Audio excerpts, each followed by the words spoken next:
the Science of Mind magazine daily guides. Yeah, I'm getting some feedback. Most of my feedback is coming on Facebook. I think it's coming on my personal Facebook page. And one of them was from a former colleague with whom I used to work in the oil industry.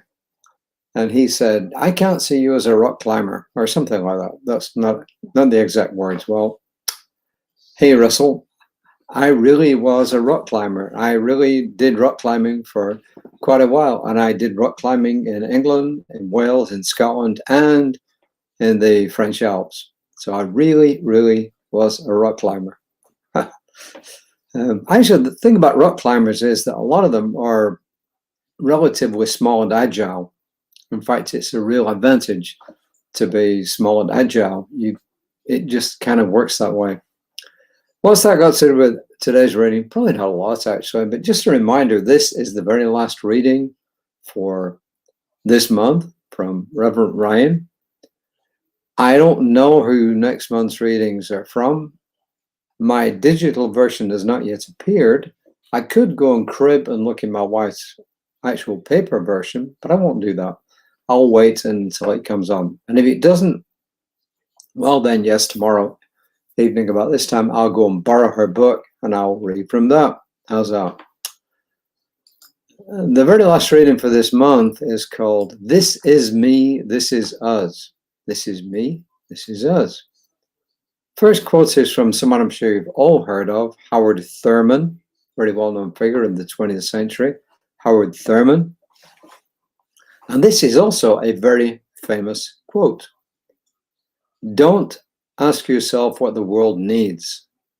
Ask yourself what makes you come alive and go do that, because what the world needs is people who have come alive.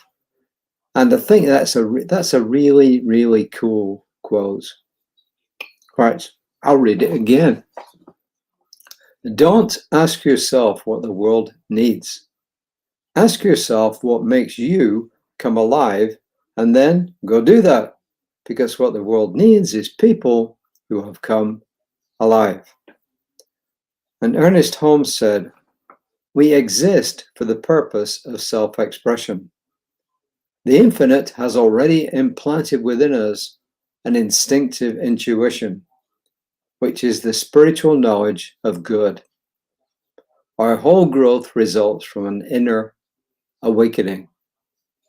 And that's from a publication I'd never heard of before called Freedom from Stress, and it's on page 24. Freedom from Stress. And these are Reverend Ryan's parting words, at least for this time around. We have all had the experience of wanting to hide parts of ourselves. Or maybe we've been told we were just too much. You know, too loud, too quiet, too tall, too skinny, too straight, too queer, too this, too that. You get the picture. As a result of the too much, we try to fly just below the radar, to hide or erase key parts of ourselves, or we slip into the habit of apologizing for being who we are. Hang on one second. Oh, the door is closed. Reverend Ryan says, I believe our own authentic expression is what the world needs now more than ever. Excuse me, I don't know why I'm yawning. Coming alive, as Howard Thurman advises in the quotes above, can look differently for each of us. It may be applying for that new job, writing that book, stepping into that new relationship. It may be letting go of things that don't serve us, or engaging in activities and experiences that stir joy and passion in us. A funny thing happens when we're willing to be our authentic, unapologetic, and uncompromising selves. We open the door for others to do the same. Can you imagine a world where everyone is free to operate on a level of their most authentic expressions? A world where everyone is able to come alive. No more apologizing, no more hiding, no more small play. This is me, this is all of us. Well, actually, when I read this, what I thought about was that song, This Is Me. And then I went back and I started rereading this, and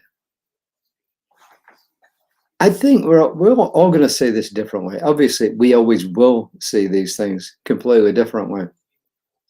And Reverend Ryan says, we've all had the experience of wanting to hide parts of ourselves, or maybe we've been told we were just too much.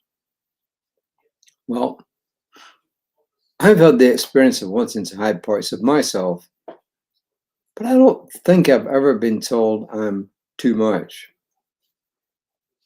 Too shy? No, not too shy. When I was a kid, I was always being told that I was very shy.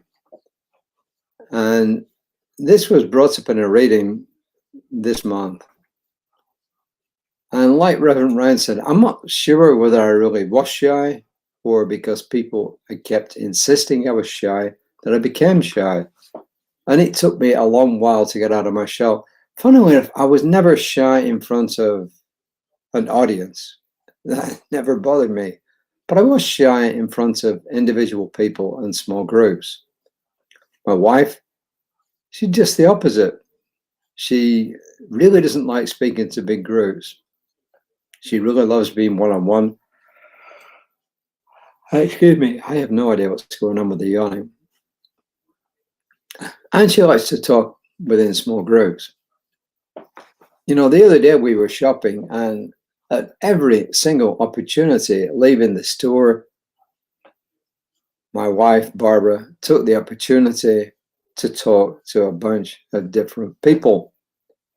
And I was stood outside of the store, and it wasn't very cool. And I had to wait until all is finished. I couldn't go back in. It was Sam's, actually, Sam's Club. I couldn't go back in. Why? Because I'd already checked through the system. So I was stuck there. But that's really kind of beside the point in a way. I think the whole point of this is that underneath all of this, when we're authentic, that allows us to grow. And when we're authentic and people know we're being authentic, guess what? It gives them permission to also be authentic. What do you think? Ask myself what makes me come alive, and then I step into the answer. I ask myself what makes me come alive, and then I step into the answer. Well, I guess it's a good way to end the month. I didn't do too much reading from the Ernest Holmes Science of Mind book here. I've got a whole bunch of books that I arrived at in one or two ways, either because of these readings. I mean, right next to me here, you really can, well, I guess you can see them, yep. And some more back there, see? And this whole bunch behind me. Believe me, I've read those books. The two shelves you see right behind me, not the ones with the folders on the end, but the others, all part of the ministerial and master's program I went through. But I've read them all. But the point was, whatever we do in life, however much we learn, however much we digest, the bottom line of it all is to be our authentic selves. And my favorite thing is to live in awareness. And this came up today. In my Toastmasters speech, I give a speech about the blue zones. If you don't know what they are, go look them up, blue zones. There's actually a couple of movies on Netflix about them. And one of the things that came up in that from people who live in these blue zones was they practice things like mindfulness. And people in the audience, I guess, wanted to know what mindfulness was. And I said, it's really simple. When you clean your teeth, be aware that you're cleaning your teeth. If you shave, if you're a man, be aware that you're shaving. And it's not as easy as it sounds, because if you can really concentrate on cleaning your teeth for the 2 minutes that they recommend it takes, and I use an electric toothbrush, so I know it's 2 minutes, you're pretty good, actually. If you can do that for the whole 2 minutes and think about nothing else, you're pretty good. But whether you succeed in 2 minutes or not, it's a good practice. And I also mentioned, especially when you're out there on the road driving, for goodness sake, drive while you're driving. It's a really good idea. But getting back to Reverend Ryan, I'm not always saying eye to eye with everything that she's given us this month, and the ones of you who watch this regularly know that. But the bottom line is, this final affirmation is good. I ask myself what makes me come alive, and then I step into the answer. And that's it. We'll find out tomorrow what's coming for June. And until next time, please take care. There's supposed to be some more storms coming in this area.